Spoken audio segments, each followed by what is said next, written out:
modern miracles of sound motion pictures and radio open up vast sources of entertainment and instruction. To benefit from these, we need our ears, which interpret for us the multitude of sound waves they receive. Now, if you will lend me your ears while watching this picture on the screen, I will tell you about these invisible waves and how our ears are able to convert them into sound.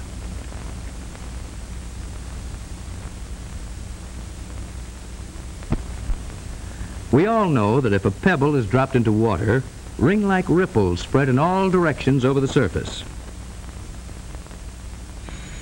A doorbell ringing sends out similar but invisible wave-like impulses which travel through the air with a speed of about 1,100 feet per second. Sounds of every kind are transmitted to our ears by just such waves. Even now, as my voice comes to you, it is carried by these airwaves to be conveyed to your own brain by nerve impulses created within your ear. As we shall see, this feat of conversion requires the highly refined and perfect mechanism which is our ear.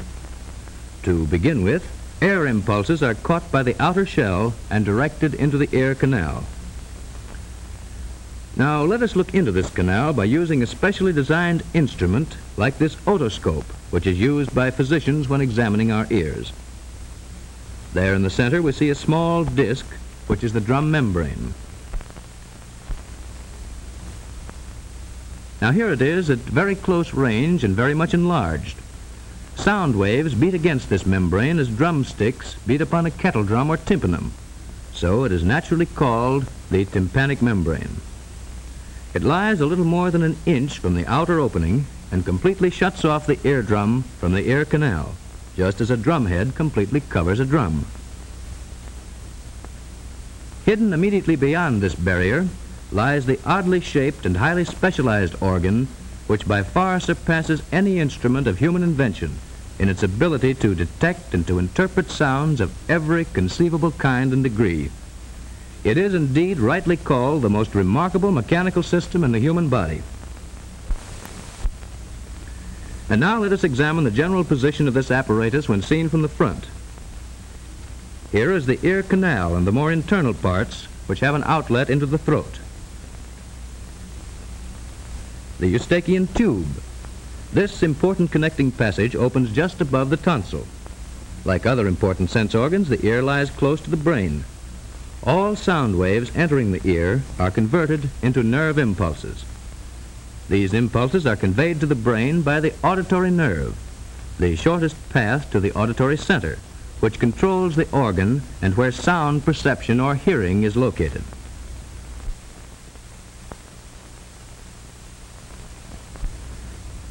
The bones of the skull also encase the inner ear. Here we can see it occupying a group of intricate hollows and channels. These are safely protected within the hardest portion of the temporal bone. This portion is actually the hardest bony structure in the whole body. Now let us greatly enlarge the picture of one ear so that we may examine its construction and its parts in greater detail in this sectional view. The ear is divided into three parts. First, the external or outer ear, consisting of the shell or pinna, and the auditory canal or meatus. These and many of the parts that are to follow have been given their names because they resemble familiar objects. Now second, the middle ear or eardrum, also called the tympanum, consisting of the drum membrane, already compared to a drumhead, and the drum cavity. This is shut away from the outer ear by the drum membrane, but communicates with the throat by means of the Eustachian tube, already mentioned. The most striking feature of the middle ear are these three tiny but delicately fashioned bones. They're called the ear bones or ossicles. Like the outer ear, the middle ear contains air. It is the purpose of the Eustachian tube to equalize the air pressure on both sides of the drum membrane to prevent its being injured by violent noises or changes in air pressure. Beyond the middle ear lies the third part, called the inner ear or labyrinth. Unlike the outer and the middle ear, this part is filled with a liquid instead of air and contains the delicate apparatus which transforms sound waves into nerve impulses. And now let's look at a still larger view of the middle ear with its 3 ear bones or ossicles, and then see what happens when sound waves strike the drum membrane.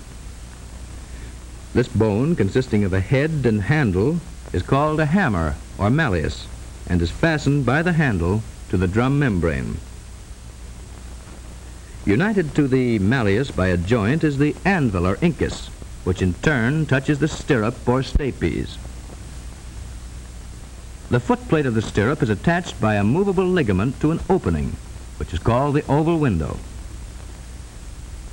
If from any cause the drum membrane is forced inward, its movement is transmitted to the stapes, and the upper part of its footplate swings into the inner ear as on a hinge. Repeated pushes make the plate swing in and out, agitating the liquid which fills the inner ear. And now let's see how sound waves coming from a ringing bell act upon the ear mechanism. Here we see in slow motion how these sound waves, by beating against the drum membrane, are carried across the middle ear to the inner ear by the chain of ossicles.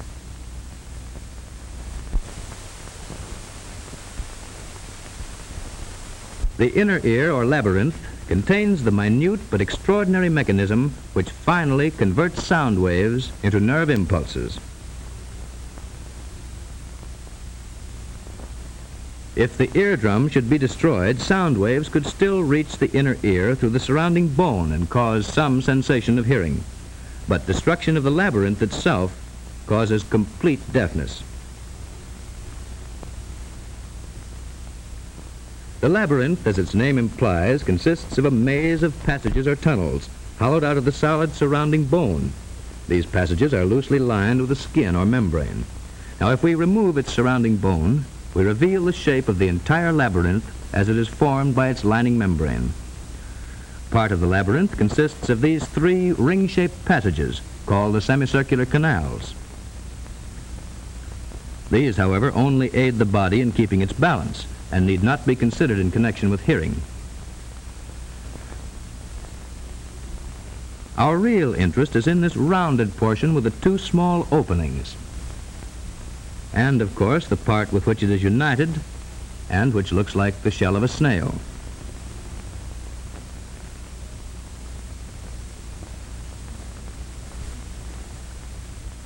Returning to our sectional view, we see that the rounded portion contains a hollow chamber lying between the middle ear and the snail. A number of openings lead to adjoining parts, just like doors do from a hallway. So it is called the vestibule. These openings in the vestibule lead to the semicircular canals. Actively related to the hearing mechanism are these 2 openings which have already been pointed out on the outside of the labyrinth and which allow sound waves to pass from the eardrum to the inner ear. First of these openings is called the round window. It is covered by a very thin membrane. The second, the oval window. Through it are received sound impulses transmitted by the plate of the stapes which covers it. And the third opening leads into the upper half of the passage, which has the shape of a snail or cockleshell, and so is called the cochlea. Within the cochlea is contained the mechanism which finally converts sound vibrations into nerve impulses. Let us look at the inside of this amazing little instrument. If we were to slice through the middle of the cochlea and then turn the separated portion face upwards, we would see inside a spiral-shaped canal which circles around a central core of bone called the modiolus. This canal is divided into an upper and lower portion by a membrane shaped like a spiral ramp. This membrane is of a highly complicated internal construction, and when agitated by sound waves, sends out nerve impulses. These are conducted to the brain by nerves which unite to form the main auditory nerve leading to the auditory center.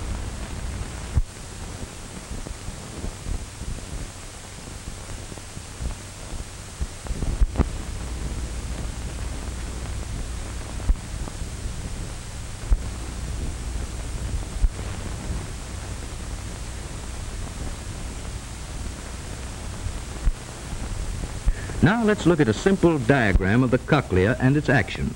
And this time, let's take off the top. Here again, briefly, we recognize the vestibule with the oval window covered by the stirrup. And directly below is the round window covered by its membrane. And here is the third opening, which leads directly into the inner channel of the cochlea. This white line represents the all-important spiral membrane, which transforms sound waves into the sensation of hearing. As we have seen before, this space is filled with a liquid. Now here again, we observe the action of sound waves upon the ear. This is merely a simple picture of the complicated action that results when sound waves enter the inner ear by way of drum and ear bones. The liquid, when set into vibration, causes wave-like shakings of the spiral membrane. These shakings, in turn, set up the nerve action, which, when carried to the brain, results in the sensation of hearing. The ear, then, is a very delicate and complicated mechanical device, astonishingly sensitive in its ability to separate and to distinguish a vast medley of sounds. It excels by far the most ingenious and delicate instruments ever devised by man.